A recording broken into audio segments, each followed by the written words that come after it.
The air was thick with the residue of fireworks and the palpable excitement of the 4th of July as Josh, Mark, and I settled into our sleepover routine at Mark's house. With his parents away for a weekend getaway, the place was ours. We sprawled in the living room, the dim glow of the television casting long, wavering shadows across the floor as we swapped ghost stories with nervous laughter, our eyes flicking occasionally toward the darkened windows. Outside, sporadic bursts of fireworks lit up the sky, their echoes reverberating through the neighborhood like distant thunder. Amidst the crackling and popping, a faint rustling sound caught my attention, a soft whisper carried by the wind that sent a chill down my spine. "Did you guys hear that?" I whispered, my voice barely audible above the TV's hum. Josh and Mark exchanged uneasy glances, their faces flickering in the shifting light. "Probably just a raccoon or something," Josh said, trying to sound nonchalant, though his voice wavered slightly. Curiosity gnawed at me as I approached the window, peering out into the oppressive darkness beyond. The street lamps cast a dim, amber glow over the quiet cul-de-sac, their light flickering as if uncertain. Shadows danced on the walls, elongated and distorted by the sporadic bursts of fireworks. Despite my keen eyes, I saw nothing, no movement, no figures lurking in the darkness. "Maybe it was nothing," Mark suggested, his voice tinged with unease. We decided to shake off our nerves by watching a scary movie. The eerie atmosphere of the film heightened our senses, each creak and whisper from the old house taking on a sinister meaning. As the tension on the screen mounted, so did our own unease, amplified by the lingering unease from earlier. Halfway through the movie, a sudden knock at the front door shattered our fragile calm. We exchanged nervous glances, eyes wide with apprehension. "Who could that be at this hour?" Tommy muttered, his voice barely above a whisper. I hesitated, peering towards the front door. "Should we check?" Before anyone could respond, another series of knocks, louder and more urgent, echoed through the house. The sound reverberated through our bones, sending a chill down our spines. Fear prickled at our senses as we exchanged panicked looks. "Maybe it's just a prank," Mark suggested, though his voice lacked conviction. But the knocks grew more insistent, turning into a pounding that rattled the door on its hinges. Dread pulled in my stomach as I reached for my phone, fingers trembling as I dialed 911. Before I could press the call button, the lights flickered once, twice, then went out completely, plunging the room into darkness. Panic surged through us as we stood frozen in the pitch-black room, our breaths coming in rapid bursts. Outside, the relentless pounding on the door continued, accompanied now by frantic shouts and threats. We huddled together, hearts racing, desperately trying to formulate a plan. "We need to get upstairs," Tommy whispered urgently, his voice barely audible over the chaos. We stumbled through the darkened house, our footsteps echoing loudly in the silence. In the upstairs bedroom, we pressed ourselves against the wall, straining to hear over the thundering of our hearts. The footsteps grew louder, accompanied now by low murmurs that sent a shiver down my spine. They were close, too close. A creak echoed through the house, followed by the unmistakable sound of a window being forced open. Dread washed over me as the intruders breached the house, their presence like an oppressive weight pressing down upon us. The bedroom door burst open with a deafening crash. We recoiled in terror, shielding ourselves as dark figures filled the doorway. The intruders' faces were obscured by masks, their eyes glinting with malice in the dim light. "Where are they?" one of them growled, their voice harsh and threatening. Fear clenched my throat as I pressed myself against the wall, heart pounding in my chest. The intruders moved further into the room, their footsteps heavy and purposeful. It felt like an eternity as they searched the bedroom, overturning furniture and tearing through belongings. Just as my mind raced with desperate thoughts of escape or confrontation, a sudden flash of red and blue lights flooded the room. The sound of approaching sirens cut through the tension like a knife. The intruders froze, their masks turning towards the window in disbelief. "It's the cops. We gotta go," one of them shouted, panic tainting their voice. The intruders fled in a frantic rush, their heavy footsteps receding into the night. We remained frozen in place, disbelief mingling with overwhelming relief. Moments later, the bedroom door burst open once more, this time revealing police officers with guns drawn, their flashlights sweeping the room. "It's okay.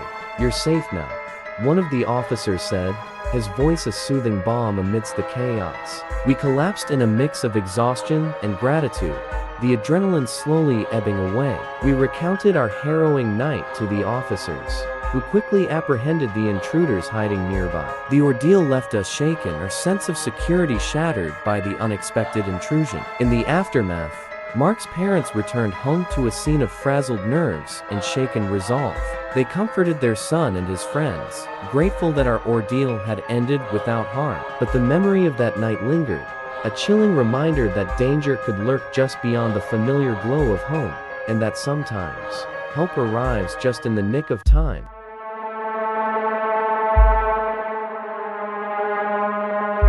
On a warm summer afternoon, the sun cast dappled shadows through the dense canopy of leaves, painting the forest floor with patterns of light and dark. The air buzzed with the sounds of chirping birds and the rustle of small creatures moving through the underbrush. My friends and I had decided to spend our day in the woods, indulging in a nostalgic game of hide and seek. Leaning against a large oak tree, I pressed my hands to my face.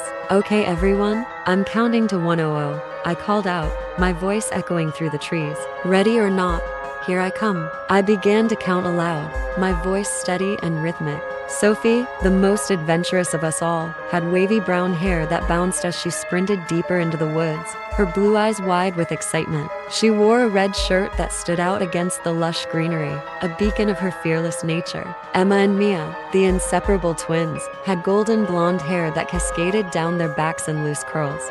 They giggled as they found a hiding spot together behind a cluster of bushes, their identical green eyes twinkling with mischief. Ava, with her straight black hair and striking gray eyes, found a spot beneath a fallen tree, her heart pounding with the thrill of the game. At 100, I spun around. "Ready or not, here I come," I shouted, my eyes scanning the forest. The game was on. I found Emma and Mia first, their stifled giggles giving away their position. Next was Ava, whose hiding spot under the tree was clever but not clever enough. Now only Sophie remained, and she had a knack for finding the most elusive spots. Minutes turned into an hour, and we began to worry. Sophie was usually found quickly, her excitement giving her away, but this time, there was no sign of her. The forest seemed to grow quieter, the cheerful atmosphere shifting into one of unease. "Come on, Sophie, you win. You can come out now," I called, but there was no response. The others joined in, their voices echoing through the trees, but still, nothing. Ava frowned. "Maybe she went too far. We should split up and look for her." We agreed and set off in different directions, calling out Sophie's name. As we ventured deeper into the forest, the sunlight began to wane, casting longer shadows that twisted and turned, creating a maze-like illusion. Our shouts grew more frantic, our hearts pounding with a mix of fear and worry. I stumbled upon a small clearing and called out again, "Sophie, where are you?" Suddenly, I heard a rustling in the bushes behind me. I turned, half expecting to see Sophie emerging with a triumphant grin. Instead, there was nothing but the dense undergrowth and the eerie silence of the woods. A chill ran down my spine, and I hurried back to the others. "I didn't find her," I said, trying to keep my voice steady. "Did any of you?" They all shook their heads, their faces pale. "We should go back," Emma suggested, her voice trembling. "Maybe she's already at the house." The idea brought a sliver of hope, and we started to make our way back. But as we walked, we realized we had strayed further than we thought. The familiar path seemed to have vanished, replaced by an unfamiliar landscape that twisted and turned in ways that made no sense. "Are we lost?" Mia asked, her voice barely above a whisper. I tried to stay calm. "No. We just need to find the right direction. Let's keep moving. Double quotes. As we pressed on, the woods grew darker, the shadows lengthening into sinister shapes. The air grew cooler, and the cheerful sounds of the afternoon were replaced by an unsettling silence. We huddled closer together, our fear growing with every step. The forest was now a labyrinth of towering trees and dense underbrush, the path ahead obscured by the gathering gloom. The once inviting woods had transformed into a place of foreboding, each rustle of leaves and snap of twigs amplifying our anxiety. The scent of pine and earth hung heavily in the air, mingling with our mounting dread. Then, out of nowhere, a figure appeared on the path ahead. The stranger was tall and thin, with a lanky body, dressed in dark, ragged clothes that seemed to blend into the forest. His face was hidden in the shadows, but his presence was menacing. His eyes, barely visible beneath the brim of a worn hat, glinted with an unsettling light.